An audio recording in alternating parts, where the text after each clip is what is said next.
Mateus 16:13. Indo Jesus para os lados de Cesareia de Filipe, perguntou a seus discípulos: quem diz o povo ser o Filho do Homem? E eles responderam: uns dizem João Batista, outros Elias, e outros Jeremias, ou algum dos profetas.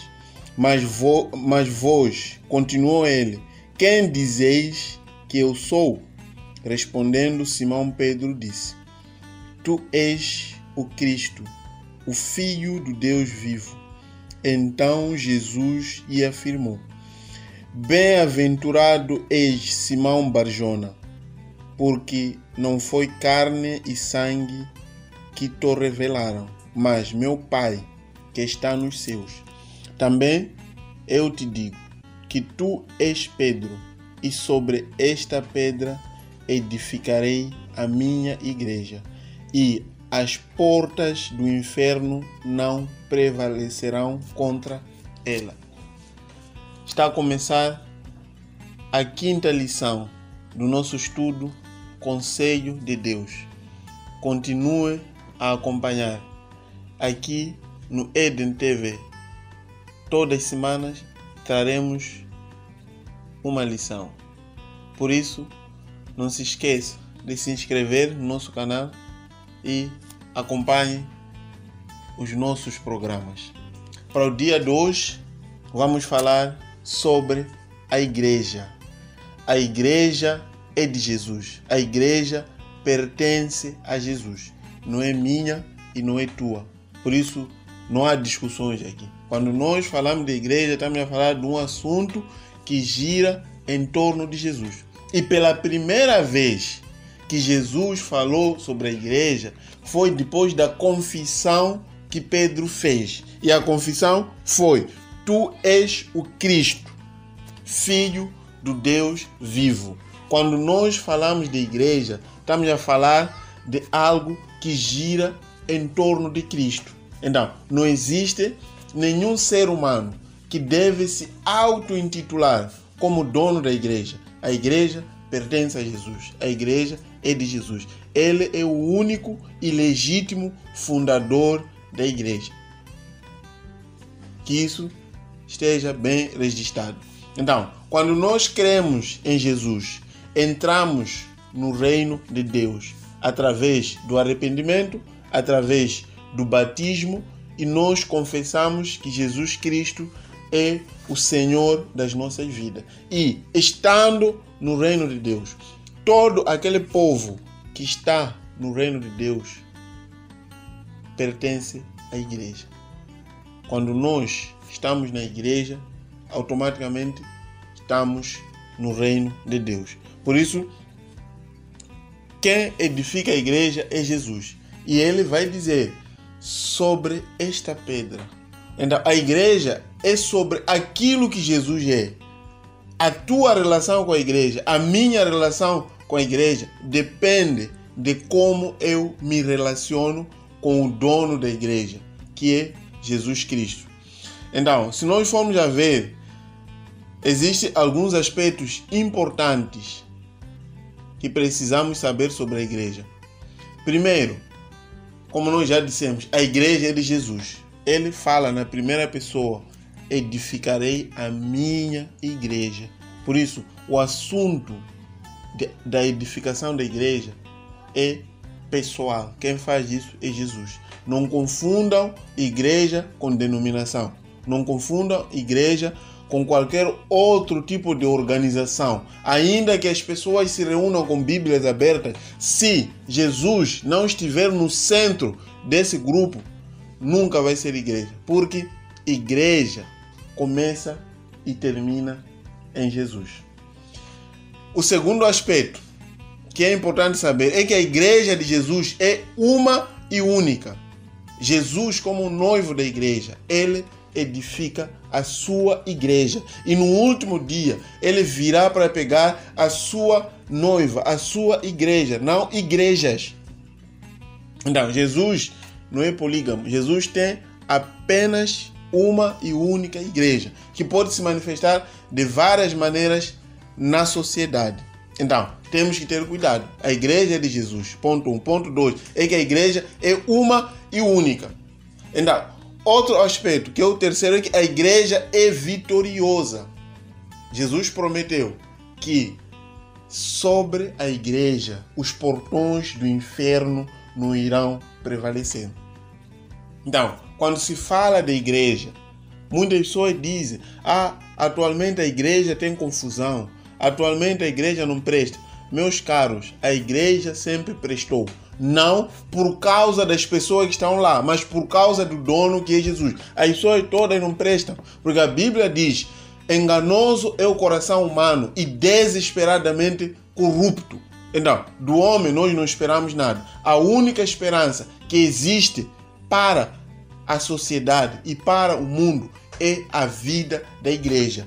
E a igreja está lá o Senhor Jesus a governar, porque Jesus é o dono da igreja.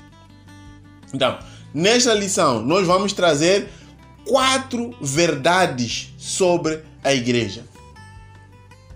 Essas verdades devem ser destacadas. São 4 verdades que nós vamos trazer hoje sobre a igreja. A primeira é que a igreja de Jesus é a expressão do reino de Deus na terra. Jesus, quando veio, pregou o reino de Deus. Então, a maneira como o reino de Deus se expressa aqui na terra é através da igreja. Porque quando alguém se converte a Jesus, essa pessoa nasce de novo. E o nascer de novo significa passar a pertencer a uma nova família, que é a família de Deus. Essa família de Deus chama-se Igreja de Jesus. Não é minha, não é tua, não é nossa. Então, tudo o que nós temos vindo a falar e a dizer esse dia está ligado à igreja. E no centro da igreja está o trono do Senhor Jesus Cristo.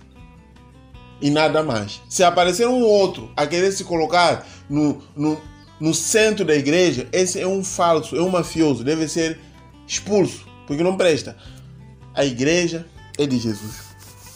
E é Jesus que vai definir como é que a igreja deve viver. Em Efésios 2:19 está escrito: assim já não sois estrangeiros e peregrinos, mas concidadãos dos santos e sois a família de Deus. Então, todo aquele que pertence à igreja faz parte da família de Deus. E como família de Deus, há um comportamento, há uma maneira de viver que tem que ser incorporada em cada um de nós. Então, a igreja de Jesus está espalhada por toda a terra e ela é composta por pessoas que nasceram de novo e creem no Senhor Jesus. Significa que quando a pessoa nasce de novo, passa a pertencer a Jesus. E pertencendo a Jesus, automaticamente pertence à igreja. Então, todos aqueles que estão dentro do reino de Deus é porque receberam a Jesus. E no seu coração está lá a igreja. Quem não está na igreja de Jesus é porque ainda não entrou no reino dos céus. Ainda não entrou no reino de Deus. Então, o estar na igreja significa também estar em Cristo. Significa revestir-se de Cristo e passar a viver de acordo com aquilo que Jesus ensinou. Quem está em Cristo tem uma postura, tem um modo de vida que serve única e exclusivamente para glorificar o nome de Deus. Então, em toda a terra, em toda superfície terrestre, em todo o planeta Terra, existe uma e única igreja. Isso deve estar registrado. Temos que sublinhar que a igreja de Jesus é uma e única. Organizações humanas são várias. Aliás, temos organizações que até algumas não se sabe se realmente chegam a ser igrejas. Porque algumas organizações humanas, mesmo que tenham placa de igreja, estão mais aproximadas a uma sucursal do inferno do que propriamente a uma igreja. Mas quando nós falamos de igreja, estamos a falar de algo que é definido e determinado com base no mandamento, com base num decreto, com base na palavra de Jesus. E a palavra de Jesus está clara sobre a questão da igreja. Então, dentro dessa questão da igreja ser a representação do reino ou a expressão do reino de Deus na terra, um dos aspectos que precisamos explorar é que a igreja é chamada na Bíblia como o corpo de Cristo. Igreja é corpo de Cristo. Toda igreja, né? Toda igreja é o corpo de Cristo. Porque assim, Romanos 12, 4 e 5. Porque assim como num só corpo temos muitos membros, mas nem todos os membros têm a mesma função. Assim também nós, conquanto muitos, somos um só corpo em Cristo e membros uns dos outros. Então, nós como a Igreja de Jesus, somos apenas um único corpo, como nós veremos adiante. Esse corpo tem como cabeça Jesus.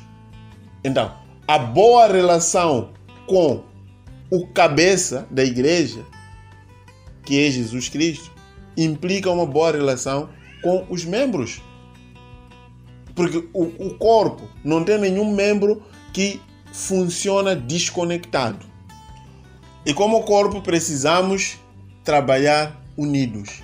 Porque o dedo é importante para o joelho, da mesma maneira que os olhos são importantes para o pé. Então, todos os membros de um corpo são importantes. Não existe nenhum membro no corpo que não seja importante. 1 Coríntios 12, 12 e 27 diz assim: porque assim como o corpo é um e tem muitos membros, e todos os membros, sendo muitos, constituem um só corpo, assim também com respeito a Cristo. Ora, vós sois o corpo de Cristo, individualmente membros desse corpo. Então, o comportamento da igreja deve ser regulado com base no corpo. Ninguém deve viver sozinho. Nós precisamos estar unidos ao corpo de Cristo e, consequentemente, unidos ao cabeça, que é o nosso Senhor Jesus Cristo. Então, isso mostra que a igreja é única, a igreja é unida, a igreja não apresenta divisões, a igreja não apresenta outras ideologias. Tudo o que nós sabemos e aprendemos sobre a igreja está escrito na Bíblia e nós só temos que obedecer, porque a Bíblia é o nosso mandamento. A Bíblia é aquilo que nos alimenta, é aquilo que nos edifica. Por isso, sempre temos dito que o nosso compromisso é com a verdade, e a verdade está na Bíblia Sagrada. Tudo quanto nós precisamos aprender e saber sobre Deus, sobre Jesus e sobre a igreja está escrito na Bíblia, de uma forma inquestionável, que não deixa nenhuma dúvida. E também é importante saber que Jesus é o cabeça da igreja. Colossenses 1:8 vai dizer: Ele é a cabeça do corpo da igreja. Ele é o princípio, o primogênito dentre os mortos, para em todas as coisas ter primazia. Então Jesus é a cabeça da igreja. Se eu quero viver dentro da igreja, tenho que estar em conexão com a cabeça. Não há nenhum membro que funciona isolado do corpo. Então todo o comando do corpo sai da cabeça. Igualmente na igreja. Quem manda na igreja é Jesus Cristo e mais ninguém.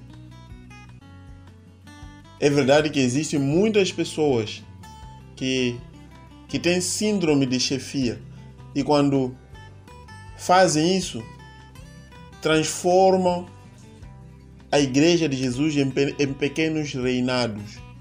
Como ele não consegue ser presidente de alguma coisa, então cria uma igrejinha lá e fica um presidente, começa a oprimir e a humilhar pessoas. Está errado, porque a igreja é baseada e centrada em Jesus. Tudo que se faz na igreja é por causa de Jesus. Então, já falamos da igreja como o corpo de Cristo. E também a igreja é a casa de Deus.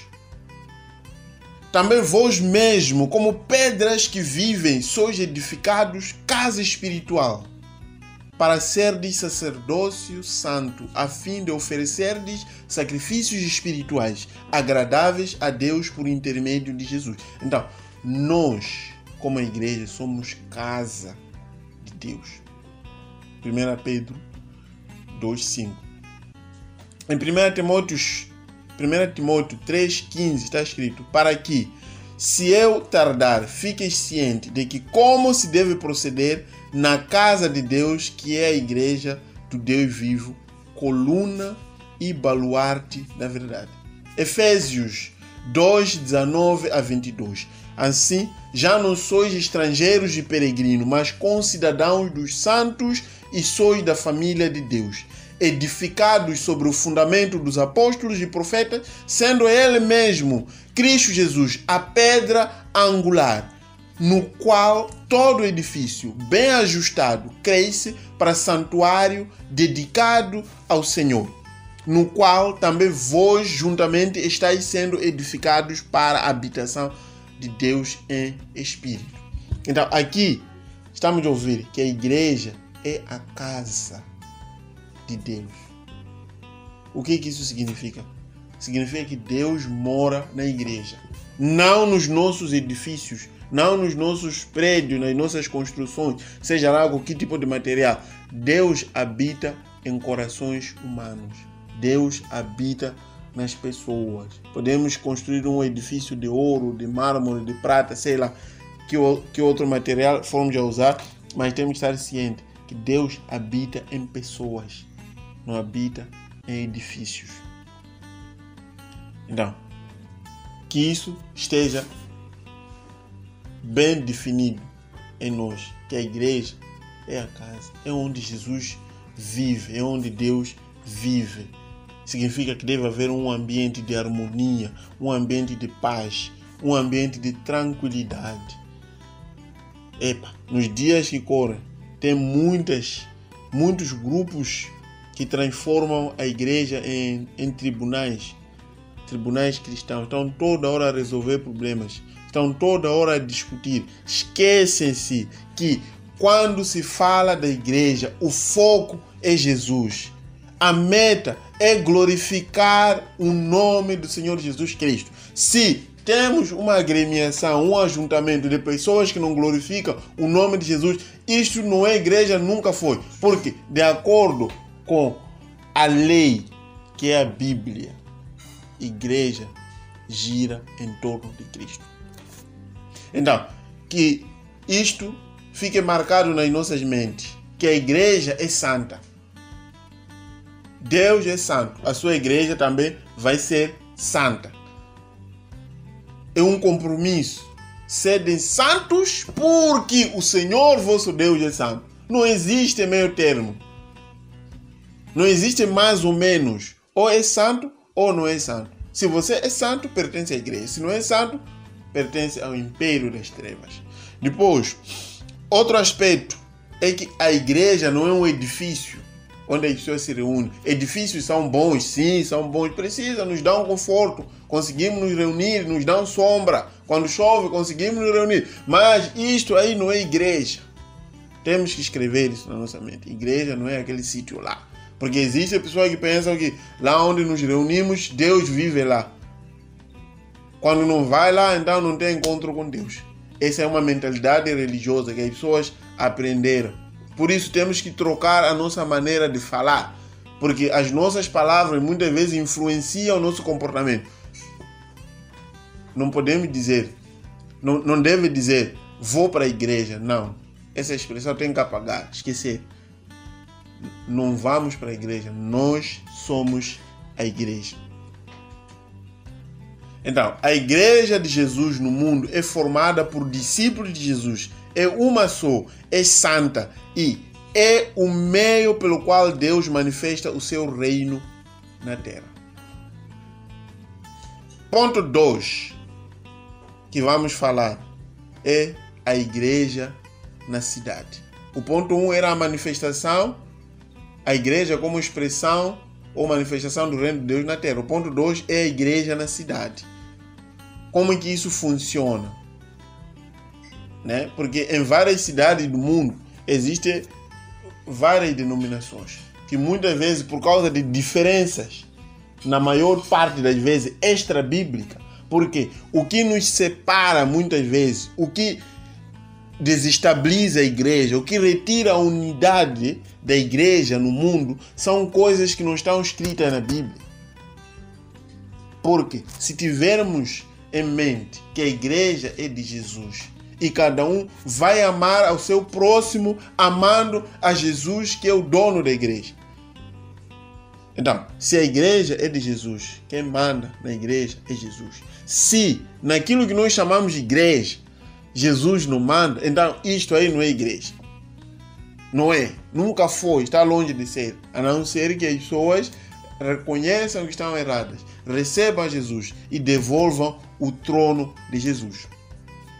Porque muitos indivíduos que estão em frente das igrejas estão a tentar tirar Jesus do trono, estão a tentar tirar Jesus daquilo que é a sua igreja. Mas isto está errado. Em 1 Coríntios capítulo 1, versículo 1 e 2, Paulo, chamado pela vontade de Deus para ser apóstolo de Jesus Cristo, e o irmão Sóstenes, a igreja de Deus que está em Coríntio, aos santificados em Cristo Jesus, chamados para ser santos, com todos os que em todo lugar invocam o nome do nosso Senhor Jesus Cristo, Senhor deles e nosso. Então aqui está a falar de uma igreja que está em Corinto. Também fala da igreja na cidade. Também temos em Efésios 1:1, Paulo, apóstolo de Cristo Jesus, por vontade de Deus, aos santos que vivem em Éfeso e fiéis em Cristo Jesus. Se nós formos a ver em Apocalipse, também tem várias cartas que foram feitas a algumas igrejas. Então, existe uma expressão que se chama de igreja na cidade. Então, da mesma maneira como em todo o mundo Deus tem uma e única igreja, em cada cidade Deus também tem uma e única igreja, que é na verdade a expansão daquela que é a igreja universal. Que não entendamos igreja universal como um grupo específico, é a igreja ecumênica. Então, em cada cidade, o nosso compromisso de uma pessoa como indivíduo também tem a ver com o compromisso que a pessoa tem com a igreja. Então, várias denominações existentes numa cidade formam apenas uma e única igreja. Então, em cada cidade há uma igreja. Da mesma forma que em cada país, em todo o mundo, nós só temos uma e única igreja. E também, se nós formos a ver, em Hebreus 10:25, está escrito: não deixemos de congregar-nos, como é costume de alguns, antes façamos admoestações, e tanto mais quanto vedes que o dia se aproxima. Então, aqui é um apelo para não pararmos de nos reunir. Significa que as reuniões da igreja como corpo de Cristo são importantes. Porque, biblicamente falando, a igreja edifica a igreja. Os encontros da igreja servem para glorificar o nome de Jesus. Também já dissemos anteriormente que a igreja não tem nada a ver com edifício, não tem nada a ver com construções.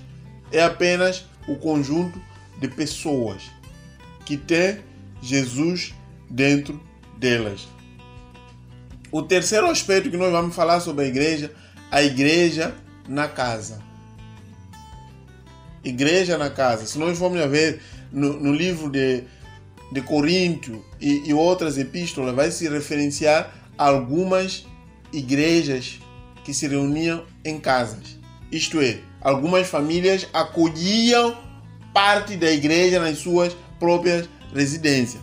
Significa que a igreja de Jesus reunia-se tanto em lugares públicos como templos, praças, ruas, escolas, mas também reunia-se nas casas. Aqui deve estar claro. Porque podemos até ter um encontro numa casa e mesmo assim não ser igreja. Em 1 Coríntios 16, 19, diz assim: as igrejas da Ásia vos saúdam no Senhor. Muito vos saúdam Áquila e Priscila. E bem assim a igreja que está na casa deles. Aqui é uma referência de uma igreja que se reunia na casa de Priscila e Áquila. Depois, na casa de Ninfa, em Colossenses 4,15, saudai os irmãos de Laodiceia e Ninfa e a igreja que ela hospeda em sua casa. Aqui está claro que a igreja eram pessoas que eram hospedadas em casa de Ninfa. E também temos em casa de Filemão. Em Filemão 1 e 2 vai dizer: Paulo, prisioneiro de Cristo Jesus, e o irmão Timóteo, ao amado Filemão, também nosso colaborador, e a irmã Áfia e Arquipo, nosso companheiro de lutas, e a igreja que está na tua casa, casa de Filemão. Então, os primeiros irmãos de Jerusalém também se reuniam no templo dos judeus e nas casas. Em Atos 2,46, diariamente perseveravam unânimes no templo, partiam o pão de casa em casa e tomavam as suas refeições com alegria e singeleza de coração. E também, se vamos ver em Atos 12,5, irmãos que se reuniam em casa de Maria, que era mãe de João Marcos, e também Paulo ensinava publicamente e nas casas, se nós formos a ler em Atos 20,17. Então, isto indica que, para além daquelas reuniões públicas, a igreja reunia-se em casa. Quando nós falamos de casa, estamos a falar de um grupo reduzido, onde é possível tocar na vida um dos outros. Onde é possível sentar em volta de uma mesa, conversar, partir o pão e conviver como uma família, em que cada um seja pastoreado e se sinta pastoreado. Aqui estamos a falar de igreja nas casas. Então aqui, quando se fala de igreja na casa, fica claro que a família, há uma família como igreja e a igreja como uma família. Em que o fato da família ser uma igreja, aí vamos acabar com aquela hipocrisia. Porque há muitos hipócritas nos nossos dias que, quando estão nas reuniões da igreja, reuniões públicas, têm um comportamento diferente, e quando estão em casa, o comportamento é outro. Mas, quando nós temos a noção de igreja em casa, significa que a pessoa sabe que a igreja é um indivíduo. E esse indivíduo vai se comportar como tal em todos os sítios por onde ele anda, seja na reunião pública, seja em casa, porque a essência da transformação não está nos lugares, mas está em Cristo Jesus, que é Ele que transforma a vida das pessoas. Então, a pessoa vai ter um comportamento único, é uma pessoa íntegra, é uma pessoa inteira, tem mesmo comportamento em todos os sítios por onde vai passar. Então, mesmo quando Jesus enviou os seus discípulos em Mateus 10, ele também fala da questão das casas. Mateus 10, 11.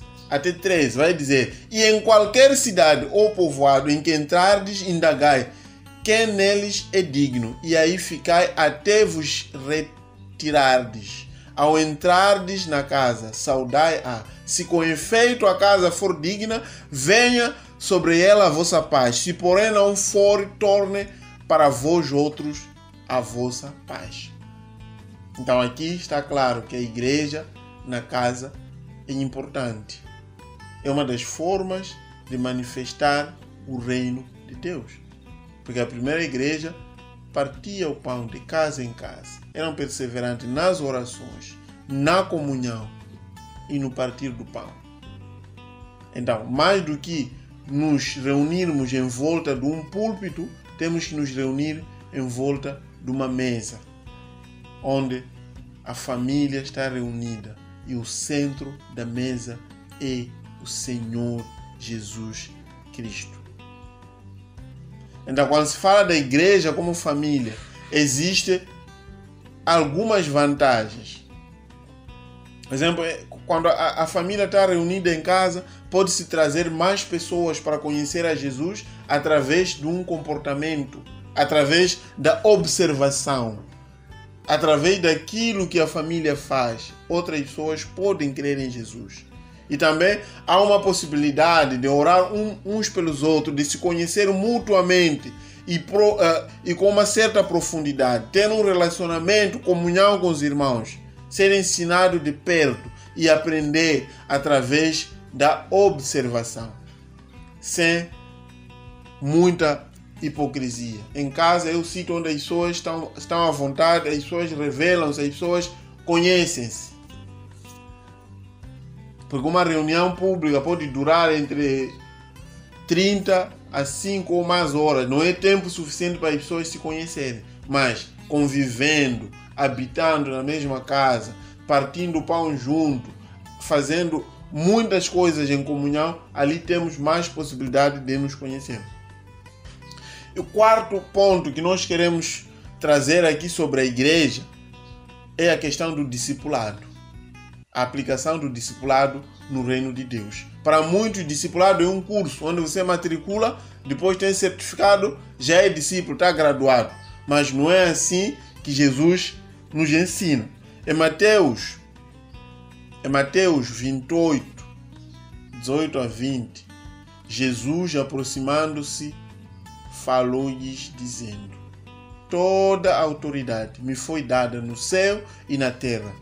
Ide, portanto, fazei discípulos de todas as nações, batizando-os em nome do Pai e do Filho e do Espírito Santo, ensinando-os a guardar todas as coisas que vos tenho ordenado. E eis que estou convosco todos os dias até a consumação dos séculos. Então aqui a ordem é ide. Imperativo, é uma ordem: fazei discípulos de todas as nações. Com que nações se transformem em discípulos de Jesus? Como é que isso seria possível? Batizando em nome do Pai, do Filho e do Espírito Santo e ensinando a guardar todas as coisas. Como é que se ensina a guardar? Ensina-se a guardar guardando. Então, o discipulado é uma aprendizagem pela observação. Um exemplo de vida. Da mesma maneira que se ensinam crianças em casa, é assim como se ensina os discípulos. Muitas vezes, quando as pessoas indagavam a Jesus o que faz, onde que vive, ele dizia o quê? Venha e veja. Da mesma forma que, mesmo em casa, as crianças aprendem observando aquilo que os mais velhos fazem.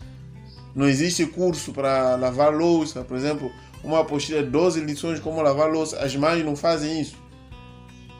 Através da observação, do dia a dia, as pessoas vão aprendendo. Então, o discípulo é aquele que aprende com o seu mestre. E, como seres humanos que receberam a Jesus, temos esta ordem, este mandamento de fazer discípulos. Isto é, levar as pessoas a conhecerem a Jesus. São discípulos do Senhor Jesus Cristo. Mais uma vez, tem que estar claro.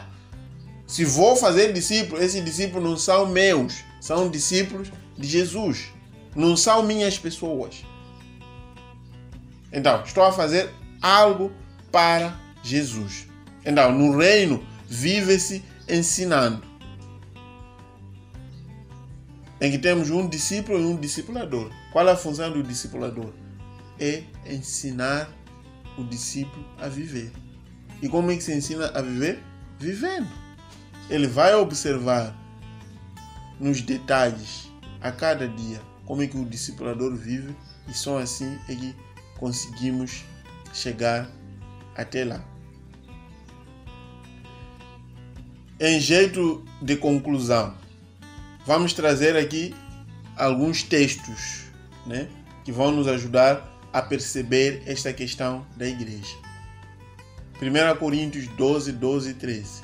Porque assim como o corpo é um e tem muitos membros, e todos os membros, sendo muitos, constituem um só corpo, assim também, com respeito a Cristo, pois em um só Espírito, todos nós fomos batizados em um corpo, quer judeus, quer gregos, quer escravos, quer livres, e a todos nós foi dado de beber de um só Espírito. Então aqui a igreja é única e a igreja pertence a Jesus. Efésios 4, 14 e 16. Para que não mais sejamos como meninos, agitados de um lado para o outro e levados ao redor por todo o vento de doutrina, pela artimanha dos homens, pela astúcia com que induzem ao erro.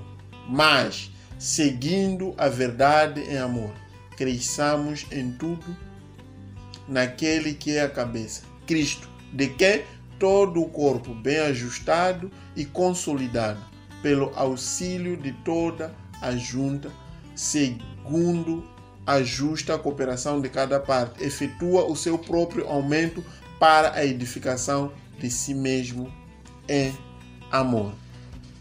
A igreja é de Jesus, a igreja é uma e única. A única forma que nós temos para pertencer à igreja é pertencendo a Jesus. E como a igreja de Jesus, é o momento de deixar Jesus ser o cabeça da igreja. Terminamos mais uma lição. Compartilhe o vídeo e inscreva-se no nosso canal. Até a próxima. Muito obrigado.